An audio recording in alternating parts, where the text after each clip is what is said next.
ಪ್ರೇಕ್ಷಕರೇ ಪ್ರಣಾಮ. ಇದು ವಿಶ್ವ ಪ್ಲಸ್ ಟಿವಿ. ರಾಷ್ಟ್ರಪರ ಹಾಗೂ ಜನಹಿತದ ಈ ನಮ್ಮ ಮೀಡಿಯಾ ಅಭಿಯಾನ ನಿಮ್ಮ ಸಹಕಾರದ ವಿನಃ ಮುನ್ನಡೆಯಲಾರದು. ದಯವಿಟ್ಟು ತಾವು ನಮ್ಮ ಜೊತೆಗೆ ನಿಲ್ಲಿ.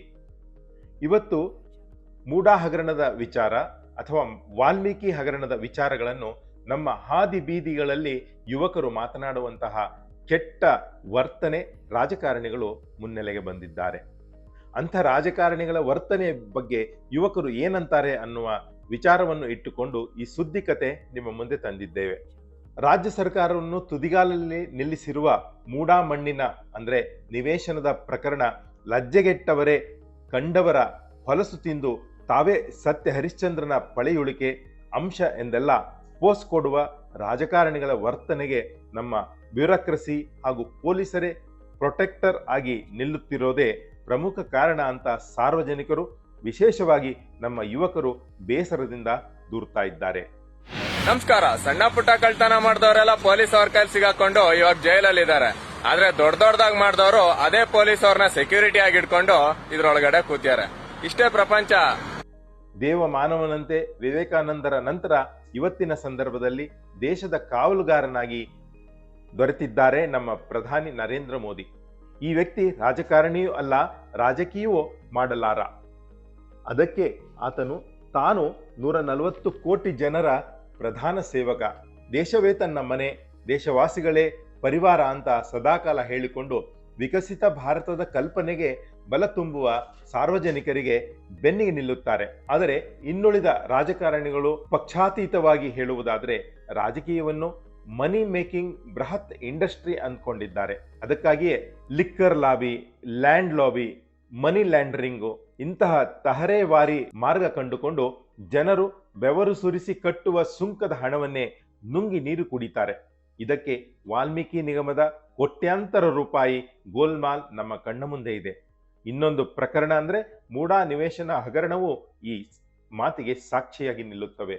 ರಾಜ್ಯದಲ್ಲಿ ಆವತ್ತು ಬಿಜೆಪಿ ಸರ್ಕಾರ ಇದ್ದಾಗ ಸನ್ಮಾನ್ಯ ಶ್ರೀ ಘನವೆತ್ತ ಯಡಿಯೂರಪ್ಪ ಡಿನೋಟಿಫಿಕೇಶನ್ ಕೇಸಲ್ಲಿ ಸಿಕ್ಕಿಬಿದ್ದ ಸಂದರ್ಭ, ಅಲ್ಲಿ ಒದ್ದಾಡ್ತಾ ಇದ್ರು. ಆಗ ಪ್ರತಿಪಕ್ಷದಲ್ಲಿ ಇಂದಿನ ಮಹಾನ್ ಹುಲಿಯಾ ಸಾಹೇಬ್ರು ತನಿಖೆಗೆ ಫ್ರೀ ಹ್ಯಾಂಡ್ ಸಿಗೋದಿಲ್ಲ, ಅದಕ್ಕೆ ಮುಖ್ಯಮಂತ್ರಿ ಸ್ಥಾನಕ್ಕೆ ರಾಜೀನಾಮೆ ಕೊಡ್ಲಿ ಅಂತ ಪದೇ ಪದೇ ಹಿಟ್ ಮಾಡಿದ್ರು.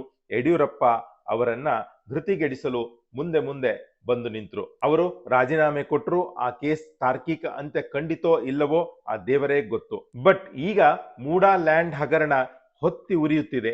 ಪ್ರಕರಣ ರಾಜಭವನದಿಂದ ಹಾದು ವಿಧಾನಸಭೆ ದಾಟಿ ಕೆಂಪು ಕಟ್ಟಡ ಅಂದ್ರೆ ನಮ್ಮ ಹೈಕೋರ್ಟ್ ಕಟಕಟೆಗೆ ಬಂದು ನಿಂತಿದೆ.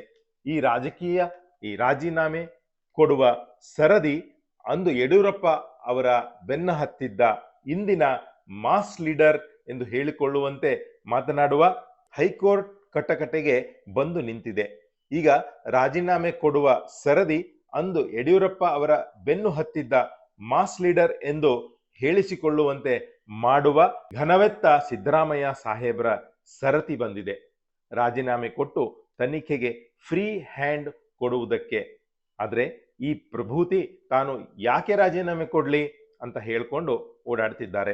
ಅಹಿಂದ ಅಸ್ತ್ರ ಬೀಸಿ ಹೈಕಮಾಂಡ್ ಟೀಮಿಗೆ ಹೆದರಿಸಿಕೊಂಡಿದ್ದಾರೆ. ಅಲ್ಲ ಪಾಪ, ಈ ಸಣ್ಣ ಪುಟ್ಟ ಕಳ್ಳರನ್ನ ಹಿಡಿದು ಪೊಲೀಸರಿಂದ ಬೆಂಡೆತ್ತಿಸುವ ರಾಜಕಾರಣಿಗಳು ತಾವು ಮಾಡುವ ಲೂಟಿಗಳನ್ನು ಇದೇ ಪೊಲೀಸರ ಕೃಪಾಕಟಾಕ್ಷದಲ್ಲಿ ರಕ್ಷಣೆ ಪಡೆದು ತಾವು ಏನೂ ಮಾಡಲೇ ಇಲ್ಲ ಅಂತ ಹೇಸಿಗೆ ಜೀವನ ಮಾಡ್ತಾರೆ ಅಂತ ಇಂದಿನ ಯುವಕರು ಜನಸೇವೆ ದೇವರ ಸೇವೆ ಅಂತ ಬೋರ್ಡ್ ಜಡಿದುಕೊಂಡು ನಿಂತಿರುವ ವಿಧಾನಸೌಧದ ಮುಂದೆ ನಿಂತು ರಾಜಕಾರಣಿಗಳ ಭಂಡತನದ ಬಗ್ಗೆ ಹಿಡಿ ಶಾಪ ಹಾಕ್ತಿದ್ದಾರೆ. ಹೇಸಿಗೆ ತಿಂದ ರಾಜಕಾರಣಿಗಳು ಹೇಳ್ತಾರೆ, ತಮ್ಮ ವಿರುದ್ಧ ಸಾರ್ವಜನಿಕರು ಧ್ವನಿ ಎತ್ತಿದಾಗಲೆಲ್ಲ ತಮಗೆ ಹಗರಣಗಳನ್ನು ಇನ್ನಷ್ಟು ಯಥೇಚ್ಛವಾಗಿ ನಡೆಸಲು ಜೋಶ್ ಬರುತ್ತೆ ಅಂತ.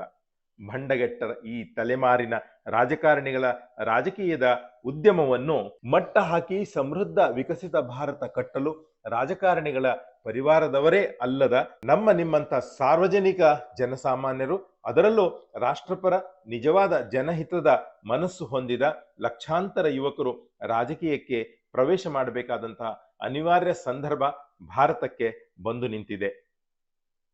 ನ್ಯೂಸ್ ಡೆಸ್ಕ್, ವಿಶ್ವ ಪ್ಲಸ್ ಟಿವಿ.